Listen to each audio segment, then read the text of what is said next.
Hello guys, good afternoon. So today we're gonna add to our family of cars. Of course, nagbawas ako and I'll let you know that later on in this vlog. But we're here at Toyota BGC because we're gonna pick up our new car, or actually our new pickup, guys, pickup.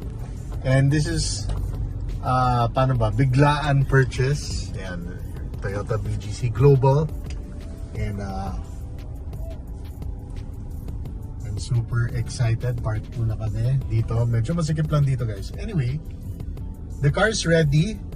And it's gonna be perfect ka-partner with this car. So with the Ranger Wildtrak. It's basically competes with the Ranger Wildtrak. Alam naman natin there's only one Toyota pickup, which is the Hilux. So we got the Conquest 4x2 Hilux na in bronze, oxide bronze. Yan. Hindi ko alam bakit bronze, but it looks kind of green, but it's bronze. So this directly competes with this Wildtrak 4x2. The reason why I got it kasi it has very similar features sa Wildtrak, but at the same time, mas mahal ng konti yung Hilux, but I got a good cash discount. Free insurance and stuff like that. Anyway, later on, we're just gonna pick it up and I'll vlog when they release the car. And I'll tell you all about it later. So see you in a bit.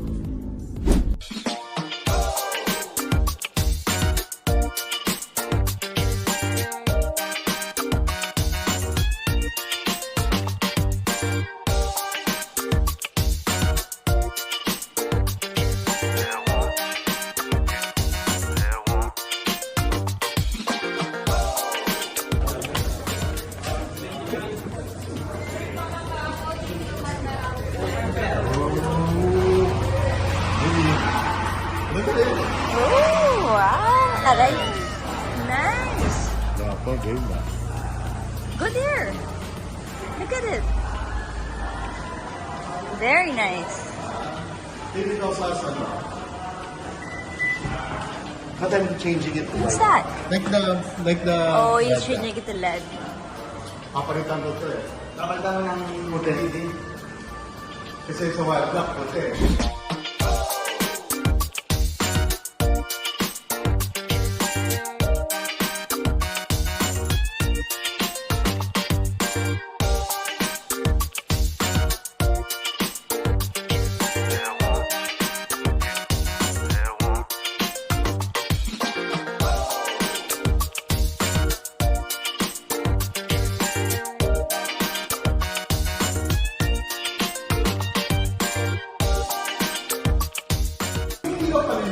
Dito? Ano ba? Yung switch. Ito. Yung switch yun eh. Natanggal ko ang yan yung switch yun. Pero dapat nakastart yata yung car, no? This is switch, baby. Oh. Nakatago lang. Let's start.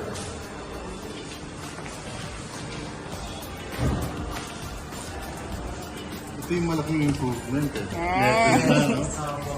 It's you. Wow! Toyota. Dati ayaw sa Toyota. Okay, LED. Yung reverse siya LED? Yung ilaw ng reverse LED? Yes. Hindi ko na kaya palitan. This. Tingnan mo. Ayun, LED na. Dito. Where? May kabilang. Palo yung Ranger mo. Ba't di ko makita? Where? Yeah, dito. This one. Ayun! Bago eh. There. Okay. It's nice, di ba? Nice. Good size. Very nice, yes. Baba na.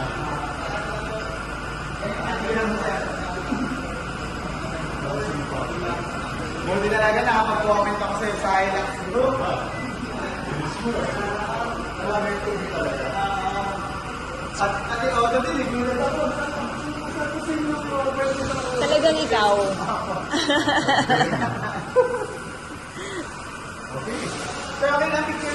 Okay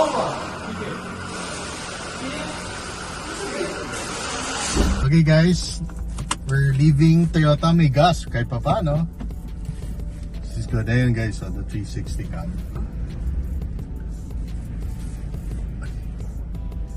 Tapos, we'll get the Ranger. Then may dadagdag na ako dito guys actually.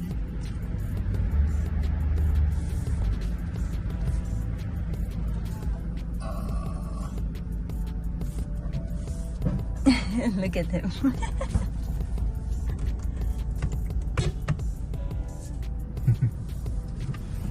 Okay.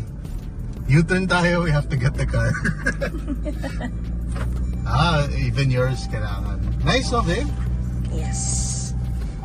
But I think this is the good choice. it feels smaller than the one truck inside, no? Yeah. It does. More like cramped, It's good. but it's good. Hindi naman matagtag. And it's higher. I feel higher. Yeah, I feel a little bit higher.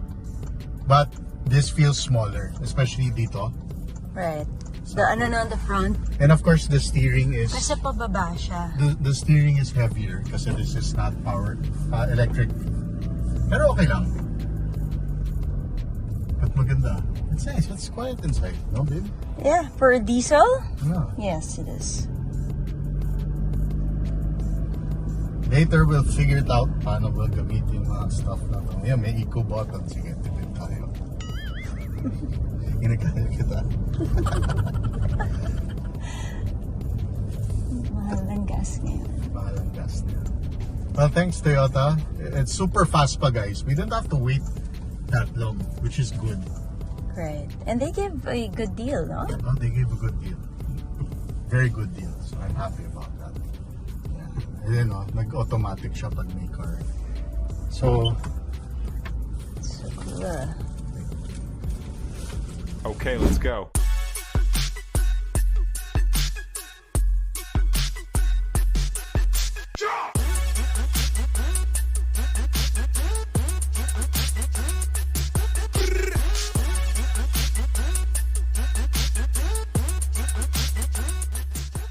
guys, so you saw the video. We got a Toyota Hilux. So we got the oxide bronze. And me and Andy are happy with the color we chose. Actually, I was leaning towards black or gray or oxide bronze. Depends on the availability. Kasi guys, I went to this famous site, autodeal.com.ph. So doon ako nag-inquire. So you can choose 5 showrooms and ask them, yun, lalagay mo lang if you want financing or you're gonna pay in cash. Tapos you could even note, lagay mo kung ano yung best discount na pwede, kung ano mga freebies and stuff. So 5 showroom mag-message siyo. So the one that messaged me, exacto, was the one in BGC in Toyota Global City. And also one in Pasungtamo. Problema, the one in Pasungtamo in Makati, you have to wait pa for the unit for like 2 weeks for the oxide bronze. I wanted it now. I didn't want to wait. So, same lang naman yung cash discount and stuff. So, I went with Global. So, thank you, Russell, the agent there, for accommodating and doing it quick. Kasi guys, I just paid sa bangko. I didn't have to go to the showroom. I didn't even see the car before I actually picked up the car. And yun na. That's how fast it was. And after a day, I got the car. So, you're gonna ask me why did we get the Hilux and we have a Ranger Wild Track na. I'll let you know why. And also the reason why I got the Hilux. There are a lot of really nice pickups, guys. The new D-Max just came out. Then, of course, the Triton, which is all new also. Tapos, of course, you have the BT50, guys. You Mazda BT50 is a good pickup.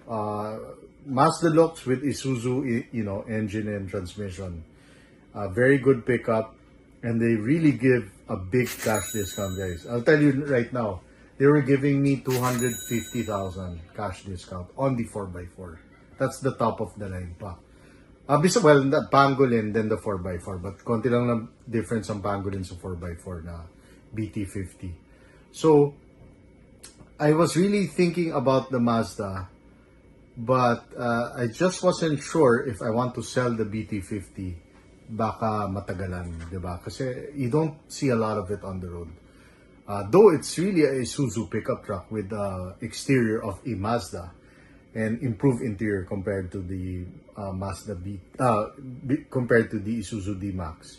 It's just that I feel that the Hilux would just be easier to, just easier to sell in, after 5, 7, 10 years. Pag pinost mo yan, pag malaga ka naman, most likely somebody was going to get it kagad. So that's also one of the reasons why I chose the Hilux.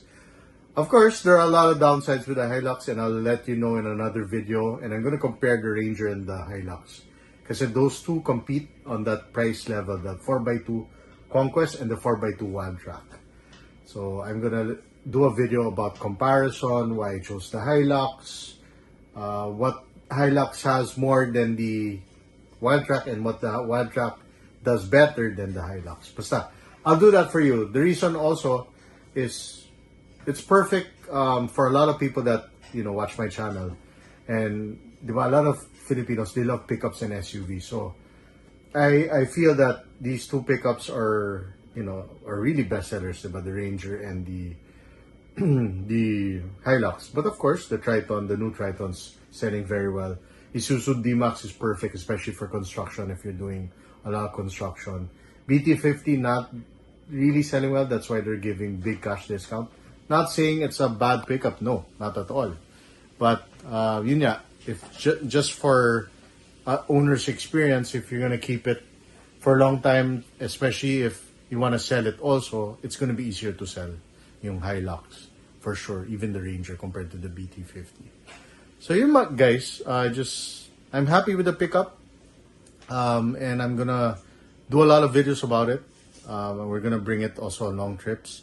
Fuel consumption, kasi matipid, 2.4 lang naman yung 4x2, not the 2.8. But as of now, it's performing very well, and I like it. So I'll see you in my next vlog. Goodbye.